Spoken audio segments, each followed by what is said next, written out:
Friends, जब आप भारत के क्रिमिनल लॉ के बारे में सुनते हैं तो आपके दिमाग में क्या आता है? कौन कौन से लॉ आते हैं जो कि आप समझते हैं कि ये क्रिमिनल लॉ, मतलब ये क्रिमिनल लॉ के मेन स्तंभ हैं? तो फ्रेंड्स, आपके दिमाग में ज़रूर 3 लॉज आते होंगे। अगर आप लॉयर हैं या फिर लॉ ग्रेजुएट हैं या फिर लॉ स्टूडेंट्स हैं तो आपके 3 कानून आते होंगे आपके दिमाग में। एक इंडियन पिनल कोड जो कि 1860, Indian penal code 1860, code of criminal procedure 1973 और इंडियन एविडेंस एक्ट 1872। तो फ्रेंड्स, ये जो भी 3 कानून हैं, तो अब कभी आपको ये ज़रूर लगा होगा कि आखिर इतने पुराने कानूनों को हम क्यों ढो रहे हैं। ये जाहिर सी बात है कि अंग्रेज़ों के द्वारा बनाए गए कानून हैं जो कि अब तक हमारे देश में चल रहे हैं। अब कोड ऑफ क्रिमिनल प्रोसीजर 1973 अगर देख के आप बोलें कि ये अंग्रेज़ों के द्वारा बनाए हुए कानून नहीं हैं, लेकिन एक्चुअल में ये भी अंग्रेज़ों के द्वारा ही बनाए हुए कानून हैं, बस उसको थोड़ा सा हमने मॉडिफाई किया है और मॉडिफाई करके 1973 में उसको वापस लाए हैं। फ्रेंड्स, आप ये देखेंगे कि ये 3 जो कानून हैं, इसका मेन जो आर्किटेक्ट है, जो इनको बनाने वाले हैं, तो वो लॉर्ड मैकॉले हैं। ठीक है, लॉर्ड मैकॉले के बारे में आपको कुछ पता भी होगा। तो फ्रेंड्स, ये कानून तो अपने समय पे बहुत ही बेहतरीन बने थे, नो डाउट ये काफ़ी बेहतरीन थे। आज के ज़माने में भी इसके प्रोविज़न्स अच्छे हैं, चल रहे हैं, जिसमें कि हमने बहुत सारे संशोधन भी किए हैं, हमारे पार्लियामेंट ने बहुत सारे संशोधन भी किए हैं। तो ये संशोधन कुछ पार्लियामेंट ने किए हैं और कुछ सुप्रीम कोर्ट के डायरेक्शन पे पार्लियामेंट के द्वारा किया गया है। जैसे कि आप जानते हैं कि पार्लियामेंट ने कुछ नए ऑफेंसेस ऐड किए हैं, जिसकी आवश्यकता जब ये कानून बन रहे थे तब नहीं थी, लेकिन बाद में ग्रेजुअली इसकी आवश्यकता पड़ने लगी। जैसे फ्रेंड्स, आप देख रहे हैं 498A हमने जो ऐड किया है, 498A ऐड किया है, 304B 304B ऐड किया है जो कि है दहेज हत्या, और 376 में भी हमने बहुत सारे एडिशन किए हैं, जैसे 376A B C D ये सारे किए हैं। ऐसे आप जानते हैं 354 में भी बहुत सारे किए हैं, 354A 354B ऐसे बहुत सारे ऐड किए हैं। तो ये पार्लियामेंट द्वारा एडिशन किए गए हैं। सुप्रीम कोर्ट ने भी बहुत सारे केसेस में कुछ कुछ सेक्शंस को डिलीट किया है, ठीक है, अनकॉन्स्टिट्यूशनल डिक्लेयर किया है। जैसे सेक्शन 497 एडल्ट्री था, जो कि शुरू से चला आ रहा था। तो ये उस समय हो सकता है कि एडल्ट्री की आवश्यकता होगी, लेकिन बाद में सुप्रीम कोर्ट ने इसे अनकॉन्स्टिट्यूशनल डिक्लेयर कर दिया और अब 497 एडल्ट्री हमारे कानून में नहीं है। ठीक उसी तरह 377 का कुछ प्रोविजंस हैं, जैसे सेम सेक्स मैरिजेज और सेम सेक्स रिलेशनशिप, इसको सुप्रीम कोर्ट ने अलाउ कर दिया है। ये जो पनिशेबल ऑफेंस था, इस पे जो पनिशमेंट था, उस पनिशमेंट को ख़त्म कर दिया है। और साथ ही साथ फ्रेंड्स, जैसे एक सेक्शन था 124A, मतलब सेडिशन के जो केसेस थे, सेडिशन था, उसको सुप्रीम कोर्ट ने स्टे कर दिया। तो इसमें इतने सारे संशोधन जो हुए हैं, तो उन संशोधनों को देख के आपको लग रहा होगा कि अब समय आ गया है कि इन कानूनों को भी बदल देना चाहिए। ठीक है, इन कानूनों को बदल देना चाहिए, और इन बदलने के लिए अब आपकी जो है सरकार भी यही मंशा रखती है। तो सरकार ने हाल ही में जो होम मिनिस्टर हमारे अमित शाह हैं, उन्होंने एक चिंतन शिविर में इस बात का ऐलान किया है कि जल्दी ही एक नया ड्राफ्ट पार्लियामेंट में पेश किया जाएगा CRPC, IPC और एविडेंस को लेके। ठीक है, तो मतलब कि हमारा ये जो कानून है, Indian penal code, code of criminal procedure, Indian evidence act, ये चेंज होने वाला है। इसमें संशोधन, अमेंडमेंट नहीं होने वाला है, ऑल टुगेदर ये चेंज होने वाला है। ठीक है, तो ये फ्रेंड्स अचानक से नहीं हुआ, इसकी हिस्ट्री हम देखते हैं। ठीक है, कि चेंज की बात कब से चल रही है और कैसे कैसे क्या इसमें प्रोग्रेस हो रहा है। तो फ्रेंड्स, आज से करीब 2 साल पहले 2020 में भारत सरकार ने एक क्रिमिनल लॉ रिफॉर्म्स कमेटी का गठन किया था, जिसमें लोगों से और जो स्टेक होल्डर्स हैं कानून में, जैसे chief justice of high court हैं, जस्टिसेज हैं और बहुत सारे लोग हैं, उनसे सजेशंस मांगे थे कि IPC, CRPC और इंडियन एविडेंस एक्ट में क्या बदलाव किए जाने चाहिए। इसमें लोगों ने सजेशंस भी दिए थे। तो उस कमेटी ने फ्रेंड फरवरी 2022 में सरकार को एक रिपोर्ट सौंपी, और अप्रैल 2022 में होम मिनिस्ट्री ने राज्यसभा में बताया कि सरकार ने क्रिमिनल लॉ को चेंज करने के लिए प्रोसेस को अंडरटेक कर लिया है। ठीक है, अब आते हैं फ्रेंड्स कि आखिर चेंज की नीड क्या है, अमेंडमेंट से काम क्यों नहीं चल सकता है। हमने बहुत सारे अमेंडमेंट्स किए हैं, बहुत सारे चीज़ों को ऐड किया है, बहुत सारी चीज़ों को रिमूव किया है उसी एक्ट में, लेकिन ये अमेंडमेंट से काम नहीं चल रहा है, इसको ऑल टुगेदर चेंज क्यों किया जा रहा है। तो चेंज करने के फ्रेंड्स कई कारण है। सबसे पहले है ये कॉलोनियल इरा लॉ है, मतलब ये कॉलोनियल समय का लॉ है जो कि उस समय के उस परिस्थिति के हिसाब से बनाया गया था।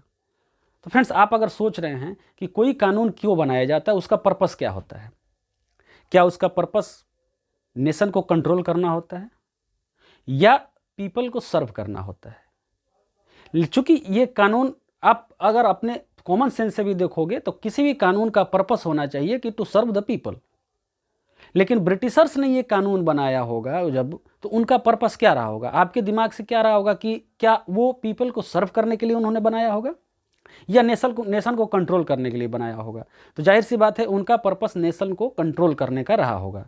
जैसे आप एक प्रोविजन जो आप देख रहे हो 124A सेडिशन, तो सेडिशन को जो बनाया गया था, उस सेडिशन को इसीलिए बनाया गया था कि जो विद्रोह हो रहे हैं, जो विरोध हो रहे हैं अंग्रेजी सरकार के, उसको दबाया जाए। तो उसको दबाने के लिए ये जब बनाया गया था तो आज तक उसका यूज़ हो चला आ रहा था। हर सरकारों ने, पिछली सरकार ने, इस सरकार ने, सभी सरकारों ने अपने डिसेंट वॉइस को दबाने के लिए इसको यूज़ किया है, विपक्ष के लोगों पे या फिर एक्टिविस्ट पे या फिर किसी भी लोगों पे। तो इसीलिए हाल ही में सुप्रीम कोर्ट ने ये जो 124A है, ये सरकार से पूछा था कि इसकी ज़रूरत अब है या नहीं है, अगर इस पे आप विचार करो, और तब तक 124A के जो केसेस हैं उनको हम स्टे करते हैं। तो एक तो कारण ये हो गया कि कॉलोनियल एरा लॉ है जिसमें कि चेंज की ज़रूरत है।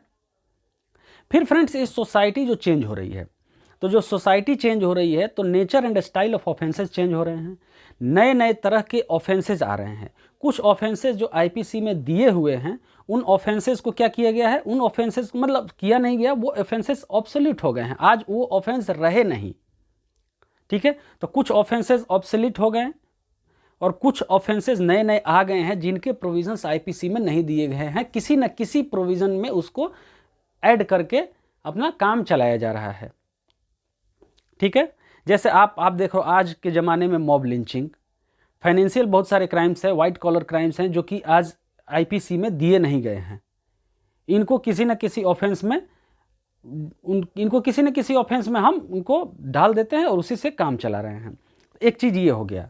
ठीक है, तो ये भी कारण है, बहुत सारे डिफिनीशंस चेंज करने हैं, बहुत सारे ऑफेंसेस ऐड करने हैं, बहुत सारे ऑफेंसेस को उसमें से निकालने हैं जो कि आज के ज़माने में ऑफेंस नहीं रह गए हैं। जैसे 377 सुप्रीम कोर्ट ने उसको, तो 377 का जो पार्ट है उसको तो सुप्रीम कोर्ट ने कर दिया है ख़त्म, वो जो पार्ट है, लेकिन वो अभी भी आईपीसी में मौजूद है, तो उसको निकालना है। 497 को निकालना है, बहुत सारे ऐसे ऑफेंसेज हैं जिनको कि निकालना है।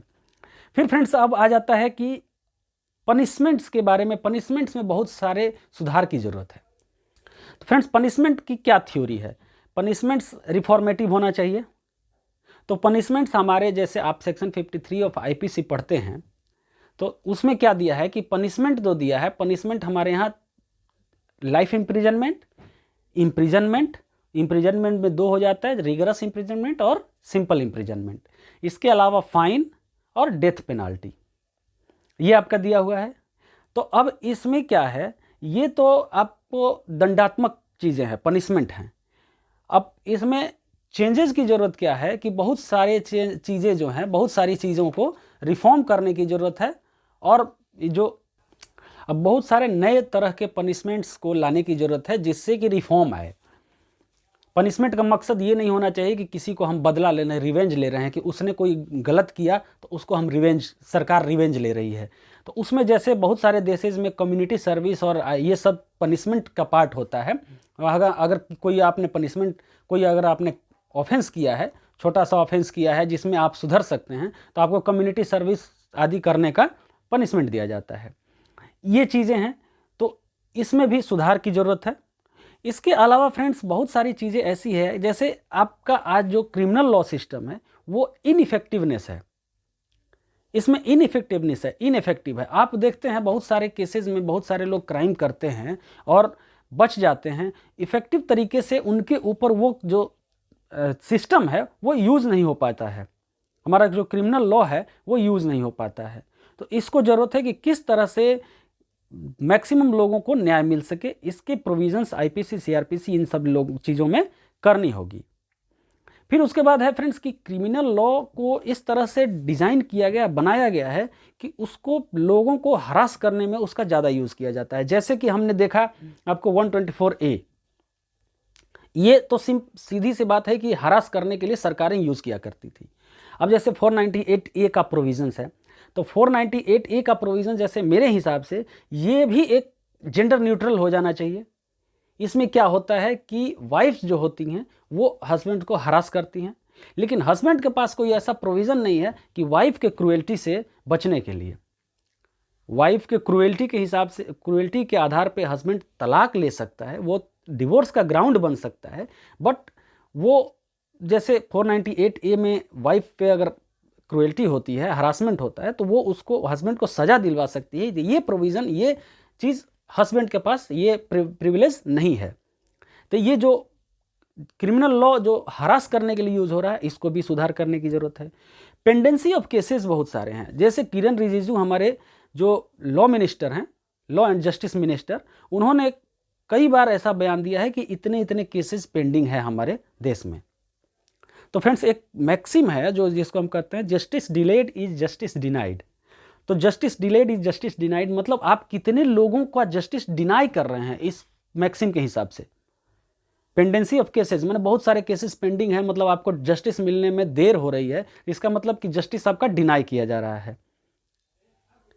फिर इसके बाद फ्रेंड्स अगर सीआरपीसी में जब हम आते हैं और आईपीसी में ही देख लेते हैं, तो आईपीसी में फ्रेंड्स बहुत सारे चैप्टर्स ऐसे हैं ऑफेंस के, जैसे पब्लिक सर्वेंट्स के खिलाफ जो ऑफेंसेस होते हैं, अथॉरिटीज के खिलाफ कंटेम्प्ट के ऑफेंसेस होते हैं, पब्लिक ट्रैंक्विलिटी है, ट्रेसपास है, इनको रीडिफाइन करना चाहिए, नैरो करना चाहिए। क्यों? क्योंकि पब्लिक ऑफिसर्स को इतनी ज़्यादा पावर मिली हुई है कि पब्लिक ऑफिसर अगर आपको चाहे तो बहुत सारे केसेस में फंसा सकता है।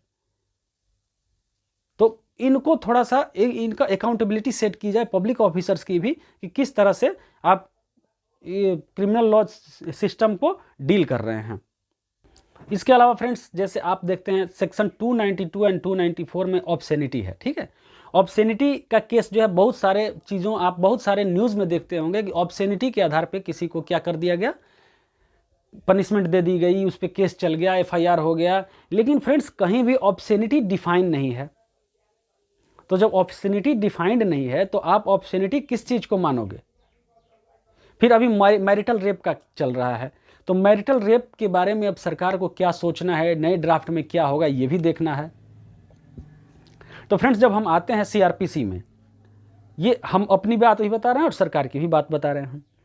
तो जब सीआरपीसी में हम आते हैं तो सीआरपीसी में सबसे पहला चीज़ होता है कि जो पेंडेंसी है वो क्यों बढ़ रहा है, क्योंकि हमारे यहाँ जो अपील के प्रोविजंस हैं, तो अपील के प्रोविजंस इस तरह से डिज़ाइंड किए गए हैं कि बार बार आप अपील करते हैं, उसमें आप पेंडेंसी बढ़ाते हैं।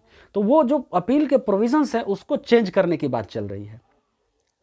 तो अब फ्रेंड्स आप अगर आप देखो, आप लॉ स्टूडेंट हो या फिर लॉयर हो या फिर आप किसी बैकग्राउंड से हो, तो अपील के जो प्रोविजंस हैं उसको चेंज कर देने से क्या ये सोसाइटी के लिए अच्छा होगा या बुरा होगा, ये इस पर आप अपनी राय देना। क्योंकि अपील के प्रोविजंस को चेंज करना और ख़त्म करना दोनों में अंतर है। अगर ख़त्म कर दिया जाता है तो फिर प्रॉब्लम है, और चेंज किया जाता है तो कोई प्रॉब्लम नहीं है। तो जो इन्वेस्टिगेशन के मेथड है फ्रेंड, उसको भी चेंज करने की बात चल रही है। जैसे फ्रेंड्स इन्वेस्टिगेशन दो तरह से होती हैं, अलग अलग देशों में अलग अलग प्रोविजंस हैं। हमारे यहाँ पूरा का पूरा इन्वेस्टिगेशन का पार्ट जो है वो दिया गया है किसको? पुलिस को। अब जो पुलिस है उसी को इन्वेस्टिगेशन का पार्ट दिया गया है, तो इसमें हरासमेंट लोगों का ज़्यादा होता है और लोगों को न्याय मिलने में परेशानी होती है। इसको बोलते हैं friends adversarial system of investigation. और जो कई सारे फॉरेन कंट्रीज़ हैं फ्रेंड, जो कि फ्रांस और जर्मनी जैसे देश हैं, उनमें क्या होता है कि जो इन्वेस्टिगेशन होता है वो सुपरविजन ऑफ मजिस्ट्रेट के उस पर होता है, ठीक है। उसमें सुपरविजन ऑफ मजिस्ट्रेट के अंडर किया जाता है इन्वेस्टिगेशन। इसको बोलते हैं इनक्विजिटोरियल सिस्टम, ठीक है। तो इसमें क्या होता है कि जैसे पुलिस इन्वेस्टिगेशन करती है और ट्रायल जब कोर्ट में जाता है तो पुलिस इन्वेस्टिगेशन करने के बाद जब चार्जशीट सबमिट करती है तो चार्जशीट सबमिट करने के बाद मजिस्ट्रेट के पास जो ऑप्शंस होते हैं तो उस चार्जशीट को खारिज भी कर सकता है। तो पुलिस ने इतना मेहनत किया, इतना समय लगाया इन्वेस्टिगेशन करने में, और आप उसको कूड़े में फेंक दिए, मजिस्ट्रेट हैं आपने कूड़े में फेंक दिया, तो ये टाइम लगा, पेंडेंसी बढ़ेगी। और साथ में आपको ये भी सोचना है कि पुलिस ने जो इन्वेस्टिगेशन किया उसको मजिस्ट्रेट ने कूड़े में फेंका या फिर मतलब उसको रिजेक्ट कर दिया, तो ये भी ज़रूरी है, क्योंकि पुलिस के इन्वेस्टिगेशन में फ्लॉज और मतलब फॉल्सिटी बहुत हो सकती है। ठीक है, और इसके लिए क्या है कि स्टार्टिंग से ही आप सुपरविजन ऑफ मजिस्ट्रेट में इन्वेस्टिगेशन कराओ और आपका वो चलता रहेगा, आपका टाइम बचेगा और पेंडेंसी कम होगी। अब कन्विक्शन रेट इसी वजह से लो है। फ्रेंड्स, अभी कुछ दिन पहले जो हमारे ex chief justice of India N V Ramana साहब थे, उन्होंने ये एक बात कही थी कि एक अकाउंटेबिलिटी सेट होनी चाहिए। ठीक है, अब अकाउंटेबिलिटी सेट होनी चाहिए किस लिए कि for delayed and faulty investigation. जो इन्वेस्टिगेटिंग ऑफिसर है वो डिलेड इन्वेस्टिगेशन करता है, ये फॉल्टी इन्वेस्टिगेशन करता है, तो उसको अकाउंटेबिलिटी सेट होनी चाहिए और उसको पनिशमेंट मिलना चाहिए। ये हमारे ex chief justice N V Ramana ने कहा था।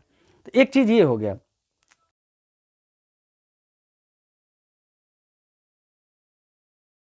इसके अलावा फ्रेंड्स हम बात करते हैं जो हमने स्टार्टिंग में कहा था। तो स्टार्टिंग में क्या कहा था कि अमेंडमेंट हमने बहुत सारे किए हैं, तो अमेंडमेंट से काम क्यों नहीं चल सकता है।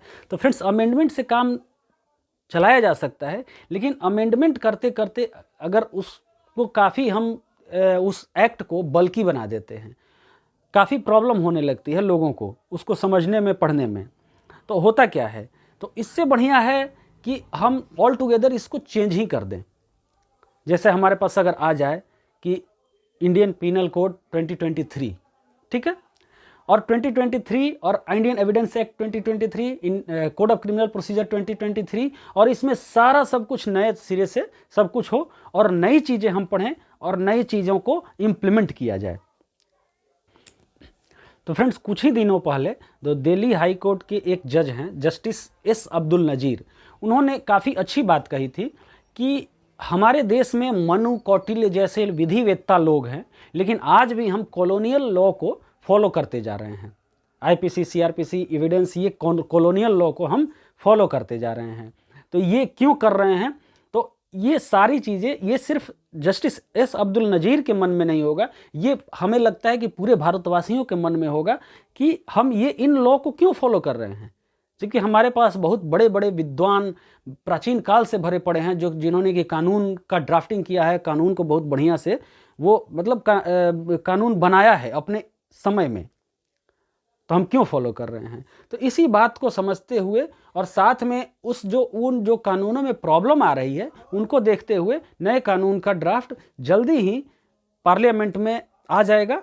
और फ्रेंड्स, आप अपने ओपिनियन हमें बताना कि कौन कौन से चेंजेस इसमें, जिन चेंजेस की बात हमने की है उसमें से कौन से चेंजेस सही हैं और कौन से चेंजेस को आप गलत मानते हैं, और किन किन चेंजेस और आपके हिसाब से क्या चेंजेस होने चाहिए। तो इसके बारे में कमेंट सेक्शन में ज़रूर बताना फ्रेंड्स। वीडियो अच्छी लगी हो तो लाइक करें, शेयर करें एंड सब्सक्राइब करें। बहुत बहुत धन्यवाद।